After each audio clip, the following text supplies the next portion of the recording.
Amigos, vamos a ir con el mensaje del día de hoy. Y bueno, como hay hartas personitas nuevas, nos encanta decir esto y lo vamos a repetir hasta que ustedes se lo graben de memoria. En muchos lugares siempre se dice, ahora vamos a pasar a la parte más importante, que es la palabra de Dios.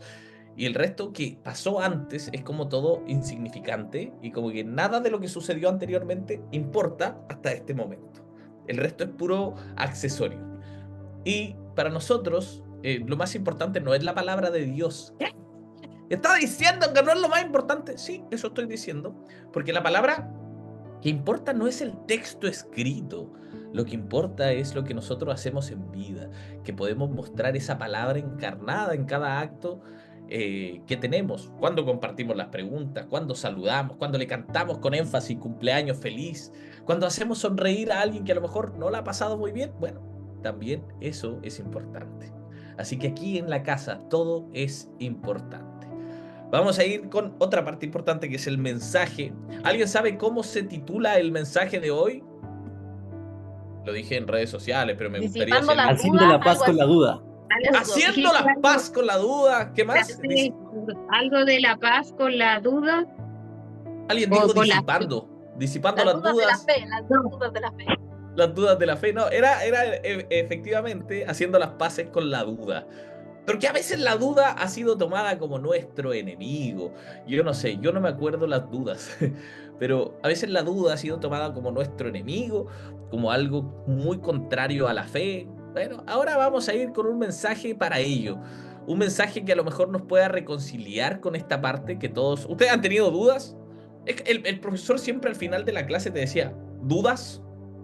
Y te decía, si no hay dudas es porque o todos se entendieron o nadie entendió un carajo. Era prácticamente eso. Así que si usted tiene su Biblia ahí, por favor manténgala ahí, vamos a ocuparla el día de hoy. Vaya a buscar su Biblia, su cuadernito. Y usted, porque hay hartas personas que vienen de otros contextos, de contexto católico, de contexto adventista, incluso. Amigos, cualquier Biblia que ustedes tengan a mano está perfecta, ¿ya? Gracias por conectarse hoy, gracias por decidir ser parte de esta comunidad o darle una oportunidad a la iglesia. Sé que hay muchas personas vienen decepcionadas, otras no tanto, otras es su primera experiencia con una iglesia eh, y quizás les vamos a fallar, es parte de, pero caminamos en conjunto con fallos y aciertos.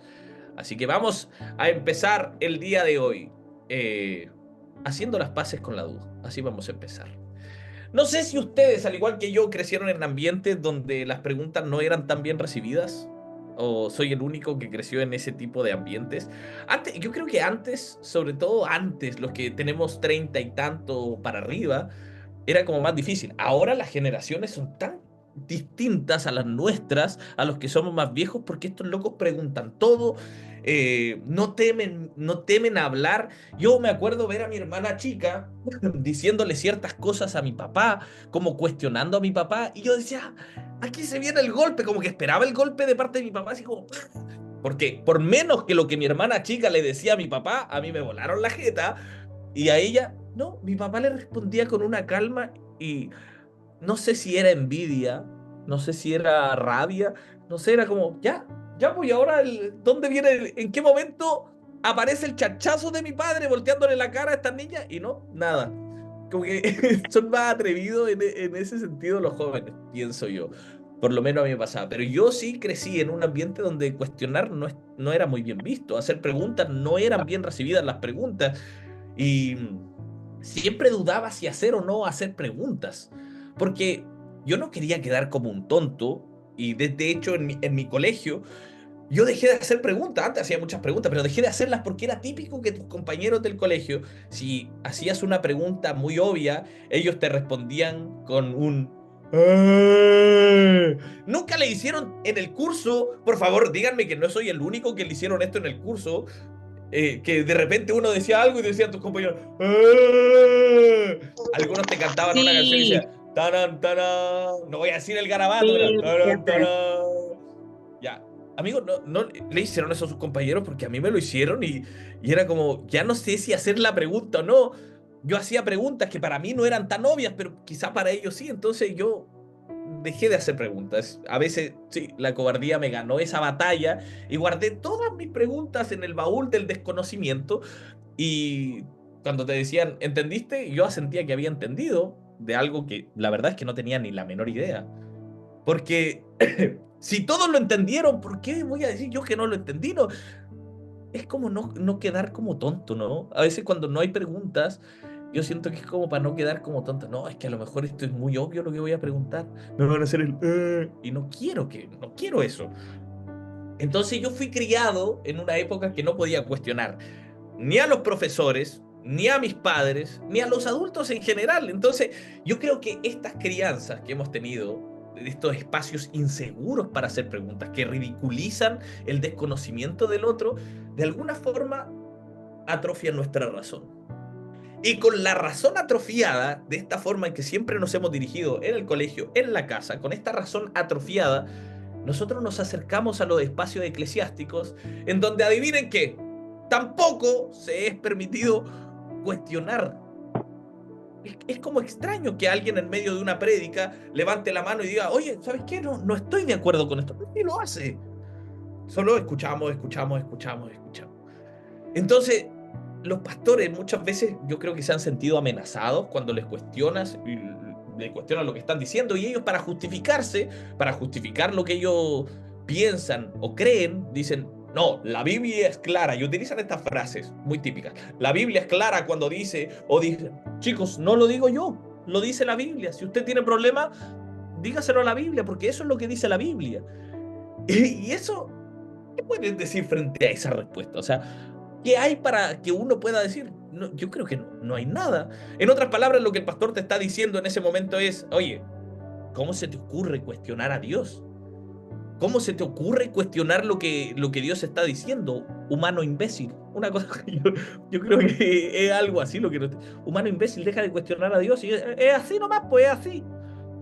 Y ahí nos hacen sentir como un poco espirituales. Ahí nos hacen sentir que estamos lejos de Dios, porque quizás nuestras preguntas no entran en el contexto de espiritualidad. Y muchos se han sentido lejanos a Dios por sus preguntas, por sus errores. Muchos comienzan a hacerse tantas preguntas, a cuestionar incluso la existencia de Dios, incluso cómo se sienten acerca de Dios y se sienten muy lejos. No sé si en algún momento su relación con Dios dice, loco, ya no sé ni cómo volver a la iglesia, ni cómo acercarme a un espacio, ni cómo orar, porque siento que mi vida no está bien. Dios está lejos de aprobar lo que yo hago. Eh, Incluso habían enseñanzas que decían en la iglesia que cuando Jesús estaba en la cruz, dice, era tal la carga del pecado que tenía Jesús que Dios ya no estaba ahí. Por eso dice, Dios mío, ¿por qué me has abandonado? Que ya era tal carga del pecado que no, porque Dios no puede juntarse con el pecado. Dios es santo y no puede convivir con el pecado. Les cuento algo, yo encuentro que esa enseñanza, que aparte que es muy poco bíblica, es una atrocidad porque es muy alejado a lo que yo veo en Jesús. Muy alejado, porque loco, Jesús, ¿con quién se juntaba? No eran con los perfectos, con los buenitos, con los bonachones, no. Jesús se juntaba con prostitutas, pecadores, publicanos, con la gente de lo peor, de lo peor, de lo peor. ¿Dios no puede estar con el pecado? No, no, no. Dios nos abre los brazos a nosotros que somos pecadores, a nosotros que la jodemos, que la cagamos, que fallamos. Dios nos abre los brazos. Entonces, que Dios no pueda estar con el pecado, no lo creo tan así. Sin embargo, hay muchas creencias por nuestros cuestionamientos, por nuestras acciones, que nos han hecho creer que estamos tan lejos de Dios o que Dios está tan lejos. Y yo creo que incluso ahí es cuando Dios más cerca está de nosotros. Somos nosotros los que nos alejamos. En fin, loco, yo me he comenzado a hacer preguntas sobre mi relación con Dios cuando me dicen en estos espacios eclesiásticos donde no se puede cuestionar ni preguntar nada, y cuando tú preguntas algo es como que se escandalizan y dicen, disculpa, ¿cómo está tu relación con Dios? Y yo creo que esa es una de las preguntas que parecen buenas, pero a veces son solo para ejercer el control de las personas sobre su espiritualidad, solo para, ¿cómo se llama? Para poder hacerte sentir como menos espiritual, ¿no? Tú debes tener una mala... Si tú estás pensando eso, es porque tú no tienes una buena relación con Dios. Y por esa razón, chiquillos, abrazamos tantas creencias sin hacernos preguntas de nada. Damos por sentado que lo que se está predicando y el que está predicando sabe muchísimo, entonces lo tomamos como un absoluto en nuestra vida. Y quizás no nos damos cuenta que seguimos siendo ese mismo niño del colegio, ese mismo niño de la infancia que asentía y decía, sí, sí entendí todo, algo que no tenía ni la menor idea. Algo que parece que todos entienden menos uno. Entonces, no sé si ustedes en algún momento se han quedado con esa sensación. Yo sí. Yo en muchas ocasiones. Y espero también estar hablando de ti. Porque nos enseñaron que la duda era el enemigo de la fe.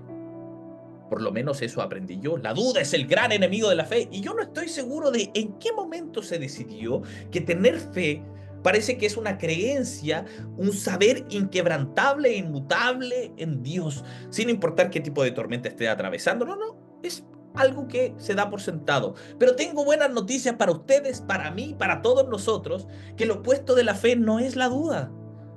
¿Qué? Lo opuesto, el antónimo de la fe nunca fue la duda. Lo opuesto de la fe es la certeza. Porque una vez que sabemos todo o creemos saberlo todo, ya no necesitamos la fe. Solo tengo verdades absolutas y dejamos de involucrarnos activamente en las preguntas. Simplemente lo sé y ya. Y este mensaje es para invitarlos a ustedes. Esta es una invitación para que no teman a cuestionar. Para que sepas que hacer preguntas está bien. Aún sumirte temporalmente en la disconformidad. Porque si esto fuera malo, si este reclamo, esta disconformidad fuese malo, no tendríamos un libro en la Biblia que se llama Job, donde un tipo no teme reclamarle a Dios y le dice en un texto de Job, dice, clamo a ti y no me respondes, me presento y no me atiendes. Te has vuelto tan cruel conmigo y siento que con la fuerza de tu mano me atacas. Eso le dice Job a Dios. Amigos, eso es un cuestionamiento directo hacia la labor incluso de Dios. Es heavy, ¿no? No tendríamos ese libro en la Biblia si fuera tan malo hacerlo. O un montón de salmos en donde muestran su alma y dicen, ¿por qué escondes de mí tu rostro? ¿Por qué escondes de mí? Están mostrando su humanidad. O otro libro como Eclesiastés, donde incluso el autor cuestiona la naturaleza del mundo, cuestiona la justicia, y siempre se muestra en Eclesiastés una tensión entre el autor del libro con este mundo que es gobernado por Dios. Se encuentra en tensión porque el autor lo cuestiona. Amigos, les digo algo, Dios comprende tu duda y Dios no se ofende por tu duda. A diferencia de nosotros, Dios no tiene problemas de autoestima. Nosotros somos los que tenemos problemas de autoestima cuando alguien pone en cuestionamiento algo que nosotros decimos. Pero Dios no. A Dios no le sorprende. A Dios no le escandaliza por lo que dudas. Y hoy en día pareciera que todo requiere una explicación. Nos hemos vuelto tan adictos a las certezas y una vez que creemos tener estas certezas se las ofrecemos a la gente con vehemencia y somos expertos en explicar a Dios, en explicar a Cristo y condenar a otros. Nos volvemos expertos porque creemos, no, esta es la forma correcta de creer, esta es la forma correcta de hacer las cosas y condenamos al resto que no cree de nuestra forma y que no actúa de nuestra forma. Y miramos por encima del hombro a aquellos que se atreven a dudar de algo que de verdad nosotros consideramos que es indubitable, loco. O sea, no podemos dudar de eso. Y tengo buenas noticias, porque, chiquillos, en la historia de la vida, en la historia del hombre, del ser humano, el hombre desde que es hombre, el ser humano desde que es ser humano, se ha hecho preguntas. Porque esa fue la forma de avanzar. Por ejemplo, antes de que se considere que la Tierra era redonda o esférica, achatada en los polos, se me decía en el colegio, y ensanchada en la línea ecuatorial, habían otras culturas que, como la de Egipto, la de Mesopotamia, que creían que la Tierra era un disco plano que flotaba sobre un océano cósmico. Eso era lo que se creía de la Tierra. ¿Y qué les lleva a creer algo distinto? Hacerse preguntas. Chiquillos, todos los avances de la ciencia han sido por mentes inquietas que no le temen a cuestionarse, que no le temen a romper el orden de lo establecido. ¿Cómo creen que nace la iglesia protestante, la iglesia evangélica? por unas personas o por almas inquietas, de personas que se hicieron preguntas, de personas que no tuvieron miedo a la duda, pero si ya todo estaba establecido. Pero ellos dijeron, no, esto no puede ser tan así. ¿Será tan así que tenemos que pagar indulgencias? ¿Será tan así que solo el sacerdote puede tener una voz autorizada sobre Dios? Son personas que se hacen preguntas, son almas inquietas que están cuestionando las cosas. Y eso está bien. Y nos han hecho creer que eso es nuestro enemigo, el enemigo de la fe. No, el cuestionarse, el dudar, es enemigo del control y de aquellos que quieren ejercer el control sobre nosotros. ¿Se va entendiendo hasta aquí o no? ¿Les hace sentido esto o no?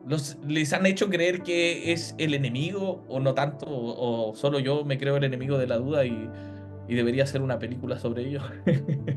¿No? Está bien. Muchas gracias por lo que asintieron con la cabeza. Yo creo que las dudas, las preguntas, los cuestionamientos abren nuevos caminos para que incluso otros puedan transitar con mayor facilidad. Ahora, por ejemplo, hablemos de fe. Hablemos de fe, de creencias. También hay mucho que hilar. Todos, absolutamente todos hemos pasado por estos procesos en donde dudamos. Todos. Pero Santiago, si la palabra de Dios no cambia, las formas quizás sí, pero la palabra de Dios es inmutable, no cambia. Entonces, ¿cómo vas a decir que debemos dudar de la palabra de Dios? Déjame explicarles. Antes de que el texto sea texto escrito, antes de que sea la Biblia como nosotros la conocemos, como el librito, hoy no tengo mi Biblia. Bueno, se la iba a mostrar, ya no se la puedo mostrar. Está en mi celular. Antes de que sea texto escrito, era tradición oral. Es decir, que la gente contaba historias, se contaban, se traspasaban a través de la oralidad. Y antes de que sea tradición oral, ¿qué era? Era acontecimiento. Antes era acontecimiento, antes de que todo fuera por escrito, antes de que incluso se contaran las historias. ¿Qué historias van a contar? Las que pasaban. Entonces, Dios estaba en medio del acontecimiento. Y la forma en que se interpreta ese acontecimiento, después fue el texto oral, o sea, la tradición oral, después fue el texto escrito. Y los autores bíblicos, los que escriben la Biblia, de alguna forma, ¿qué estaban haciendo? Estaban tratando de dar respuesta a, o darle una explicación a aquello que habían vivido. Eso es lo que estaban haciendo, interpretando un suceso, un hecho, para dar respuestas a sus preguntas incluso. Imagínense que siglos atrás, chiquillos, hablando de esto de que no se puede cuestionar nada o no se podía cuestionar nada, antes se mataba a quienes ponían en duda esta teoría geocéntrica, que la Tierra era el centro del universo. Mataban a esas personas que creían algo contrario o que decían algo contrario a eso. Después, con los años, supimos que no, que la Tierra no era el centro, que de hecho la Tierra es parte de un sistema solar, que giramos alrededor del Sol y que hay otros planetas y que hay otros... Loco, después de años de personas que se iban preguntando, antes se condenaban a personas, o sea, se les decía liberales, a quienes ponían en duda la superioridad del hombre blanco. Ustedes sabían que decían que las personas de raza negra no tenían alma. Era tal la superioridad del hombre blanco que esclavizaban a las razas negras, esclavizaban a otra raza. Entonces también se estableció que la jerarquía del hombre estaba por sobre la mujer y hasta se defendía, chiquillos, se defendía con textos apostólicos, sacaban de la Biblia para poder dar una perpetuidad al sistema esclavista. Eso se hacía desde el texto bíblico. Las cruzadas también, las cruzadas fue parte de la historia del cristianismo, la historia sangrienta del cristianismo, en donde esta evangelización mataban a todo el mundo, mataban a personas en nombre de Dios, aquellos que ellos consideraban paganos. Y esa era la forma de hacer el trabajo divino. Imagínense si nadie hubiera puesto en duda eso. ¿Se dan cuenta de cómo estaría nuestro mundo si nadie se preguntara, si nadie tuviera dudas? ¿Y a quién favorece el no hacernos preguntas? A los que quieren perpetuar este tipo de sistemas, que la mujer está por sobre, que el hombre está por sobre la mujer, que hay razas inferiores, a todos ellos que quieren hacer diferencias entre razas, entre géneros, a todos aquellos que quieren hacer diferencias de personas, entre los más espirituales, entre los mundanos. No, es que esto es secular. Loco, se dan cuenta que siempre La gente ha querido separarse y de alguna forma ser diferente al resto, moralmente sentirse superiores. Mira, aquí dice la raza negra, los indígenas, incluso las mujeres, se pensaban que no tenían alma, cáchate. ¿A cuántas mujeres quemaron en la Inquisición? Loco, me parece terrible porque siempre esto de la duda la hacían ver como enemigo para poder perpetuar estos sistemas injustos. Y quiero que consideremos la duda, quiero que la consideremos como parte activa de nuestro proceso de fe, es parte de nuestro proceso de fe. Y no leer la Biblia desde la compasión, desde el hacernos preguntas, hace que defendamos sagradamente lo indefendible. Por eso la gente todavía con el texto en mano busca textos para poder discriminar, para poder odiar, para poder rechazar a la gente. Por eso sí tenemos que hacernos preguntas, por eso sí tienen que caber dudas. Por eso quizá ustedes están aquí, porque se hicieron tantas preguntas para en sus congregaciones, se hicieron tantas preguntas que dijeron, loco, yo no puedo estar en algo que quiera odiar o que me invite a odiar al otro. No puedo. ¿Se dan cuenta? Y yo aquí les pregunto, ¿Jesús se hizo preguntas en algún momento? Y no digo preguntas a la gente, porque Jesús tenía una pedagogía de la pregunta, donde le iba haciendo preguntas al otro. Pero ¿Jesús hizo preguntas para sí mismo? Cuéntenme, si pueden silenciar su micrófono y decirme, ¿se hizo pregunta o no? ¿Aló? ¿Aló? ¿Jesús se hizo preguntas a sí mismo o no se le ocurre? No, solamente si es que tienen algo para ahí, pero no me dejen solo, po. No, yo no lo Está en la sé. cruz y No lo sé, dice, muchas gracias. cuando está en la cruz y dice, Señor, ¿por qué me has abandonado? ¡Qué buena! Mira, sí. ¿Te das cuenta? ¿Te das cuenta que Jesús, nuestra máxima figura para nosotros del cristianismo, también tenía espacios de cuestionamiento? Porque era parte del proceso de fe. Y eran diálogos interiores que él mismo tenía, como muchos de nosotros tenemos. Ustedes tienen de estos mismos diálogos que Jesús tenía. ¿No dijo acaso, Señor, que pase de mí esta copa? Yo creo que ahí Jesús mostraba toda su humanidad. ¿Por qué? Porque tenía miedo. Yo creo que tenía miedo. Tenía angustia, tal vez. Tenía una lucha interna sobre lo que estaba por venir. Como muchos de nosotros en nuestros procesos ansiosos, que tenemos los. Yo leí por ahí que decía que hacemos los escenarios más catastróficos posibles. Imagínense Jesús. Pongan en mente que Jesús no sabía lo que le iba a pasar. Que sabía que algo malo le podía pasar por todo lo que se estaba levantando este polvo. No sabía a ciencia cierta que le iba a suceder. Pongamos eso. Es como todos nosotros, cuando pasa algo, cuando se mueve, loco, la ansiedad nos come por el futuro, nos come y nos da miedo y nos da angustia y le decimos, Señor, pero líbrame de esto. Señor, estás ahí, Señor, por favor, yo no quiero vivir esta cuestión. Loco, Jesús está teniendo un diálogo muy parecido a lo nuestro, una lucha interna, donde yo creo que Jesús le estaba diciendo, Señor, pasa de mí esta copa. Es como le dijo, Señor, ¿y si no voy mejor? Es como esos planes cuando un amigo te invita en la noche, oye, vamos, y le dices sí. Y después todo el rato está en tu cabeza, ¿y si no voy mejor? ¿Y si me quedo en la casa mejor? Bueno, no sé, a los que somos mayores de 30 años por lo menos nos sucede algo así. No dijo Jesús, como dijeron ahí también anteriormente, Dios mío, ¿por qué me has abandonado? Loco, yo creo que ese es uno de los diálogos más terribles que tiene Jesús. Si bien estaba citando un salmo, yo creo que en algún momento Jesús creía que estaba abandonado por Dios. Ese abandono. Y eso no es cuestionarse. Loco, Jesús está cuestionando incluso si Dios estaba en su proceso doloroso. Pero es Jesús, Santiago. Pero él estaba cuestionando, por eso le dice, Dios mío, ¿por qué me has abandonado? ¿Por qué me dejaste solo? No sé si ustedes se han visto en esa. Yo me he visto muchas veces en esa diciéndole a Dios y reclamándole, Dios, ¿por qué me dejaste solo? ¿Por qué a mí? ¿Por qué me pasa esto a mí? Yo igual creo que Jesús dijo algo así. ¿Y los discípulos de Jesús se habrán cuestionado? Claro, ahora nosotros vemos, ahora después de años, de siglos, vemos a los discípulos de Jesús como buenitos, como los secos, como bacanes. Pero chiquillos, Jesús pasó muchas rabias con estos 12, loco. O sea, Jesús llegó a decir, ¿hasta cuándo he de soportarlos? Ya, y eso hemos dicho todos de algún amigo, loco, qué cargante tener que soportarte. Bueno, Jesús le dice, ¿hasta cuándo he de tener que soportarlo? Eso dice el texto bíblico. Jesús hablando de sus discípulos. Bueno, uno de los textos conocidos para nosotros, ya para que vamos abriendo la Biblia, es la Gran Comisión. Quizá todos estamos medianamente familiarizados con la Gran Comisión. ¿Cuál es la Gran Comisión?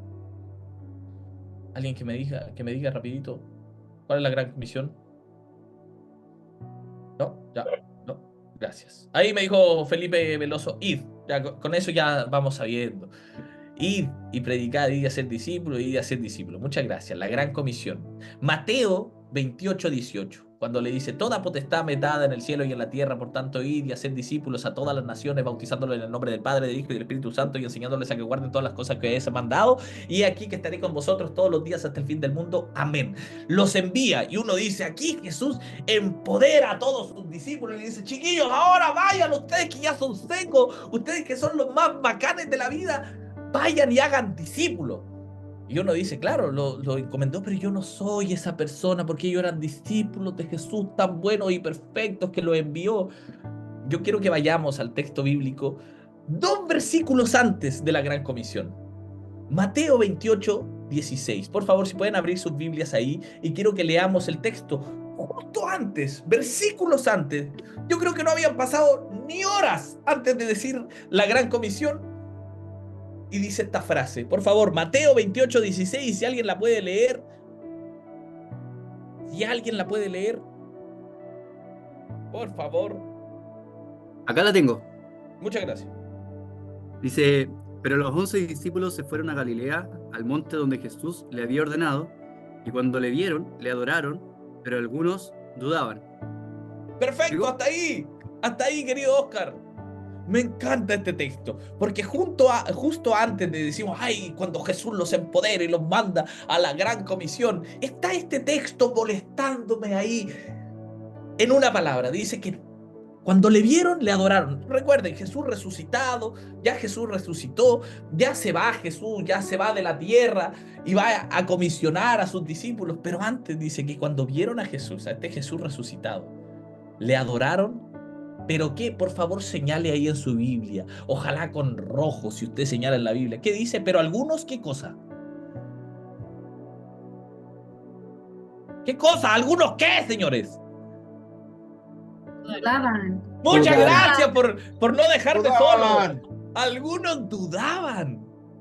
Algunos dudaban, amigos. Pero ¿cómo si lo estaba mandando? Y aún así dudaban. ¿A quiénes? ¿Quiénes? ¿Los que iban a ser enviados? ¿Los que iban a ser discípulos?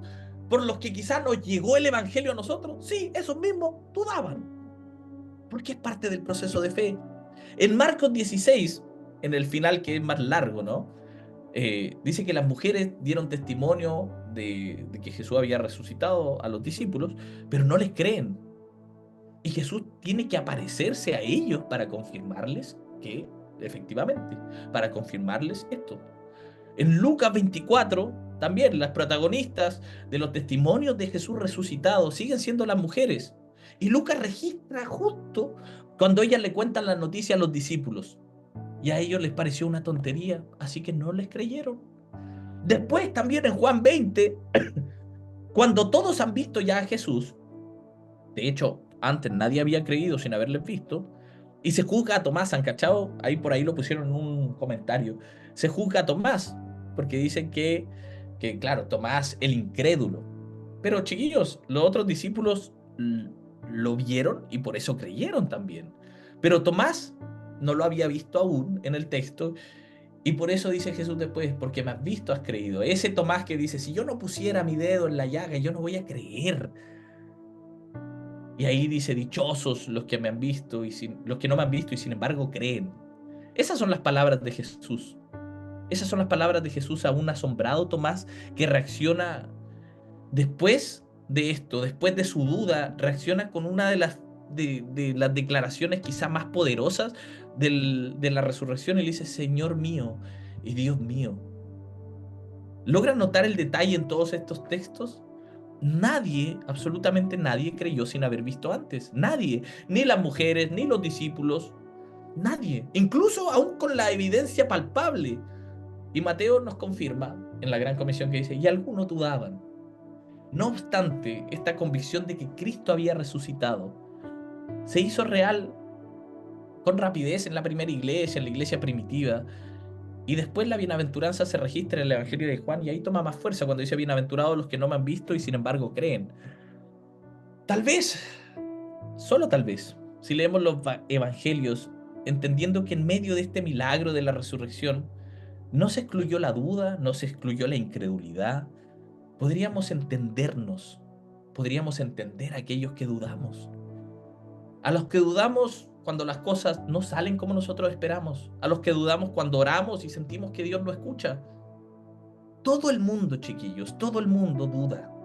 El gran Juan el Bautista, y con esto ya termino.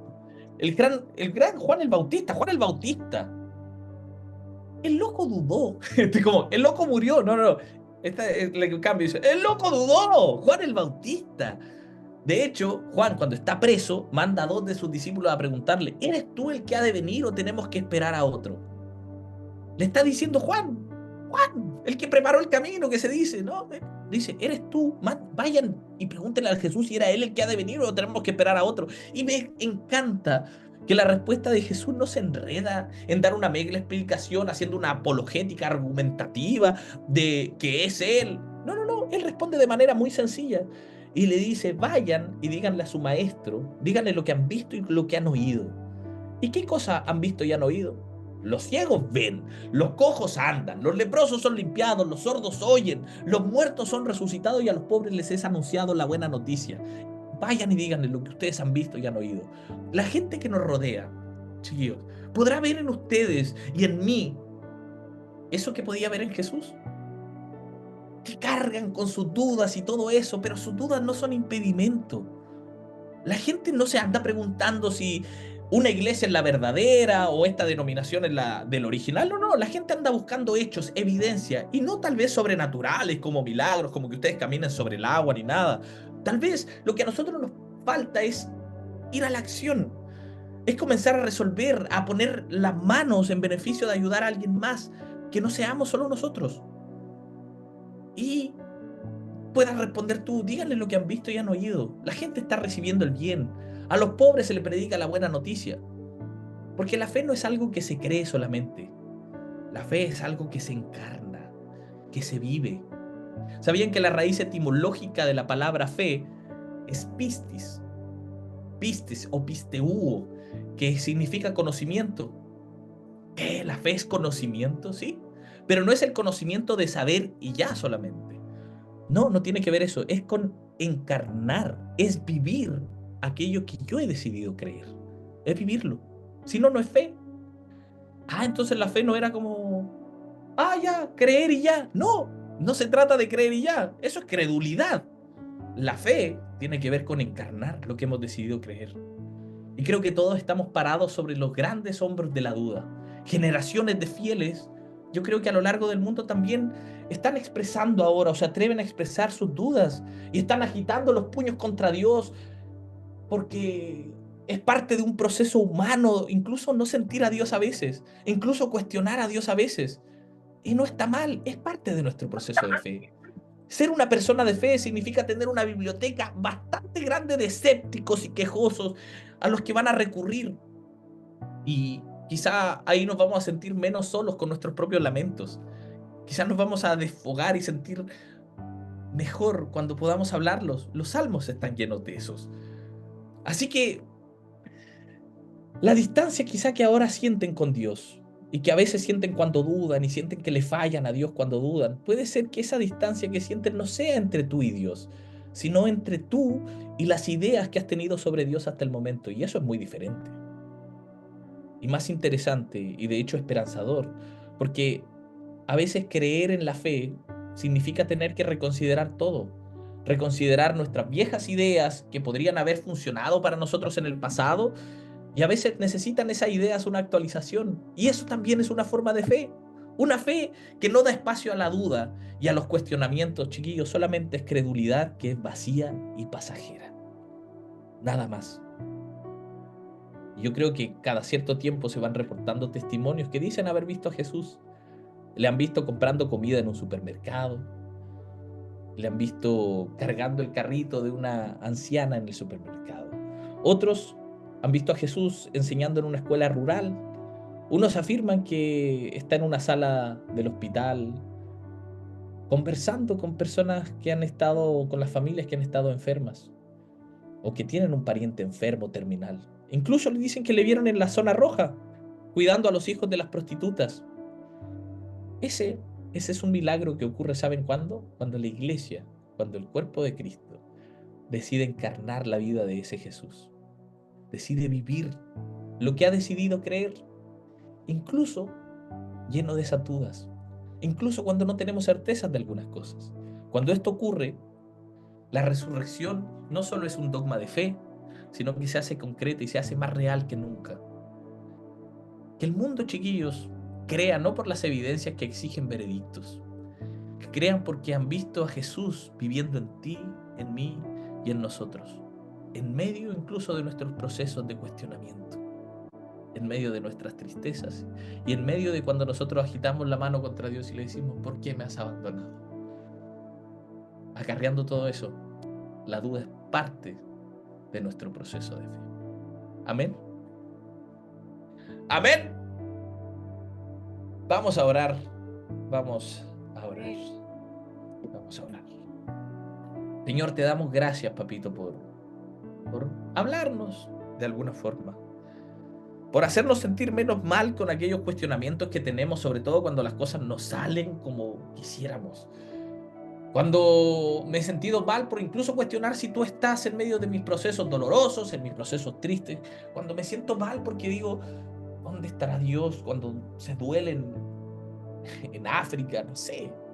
O cuando me duelo yo mismo con los problemas, que ¿por qué tengo que vivir esto yo? Y me he sentido mal por cuestionarte, Señor. Gracias por abrazar mis cuestionamientos y por tomarlos, abrazarlos, levantarme y mantenerme, Señor. Ayúdame incluso a acercarme más cuando dude. Señor, porque no quiero tener certezas de todo para poder creer. Simplemente quiero verlo como un proceso de altos y bajos, en donde la fe también nos impulsa a seguir adelante. En el nombre de Jesús. Amén y amén. Vamos a dejar de grabar Amén. para poder escuchar algunos comentarios. Me gustaría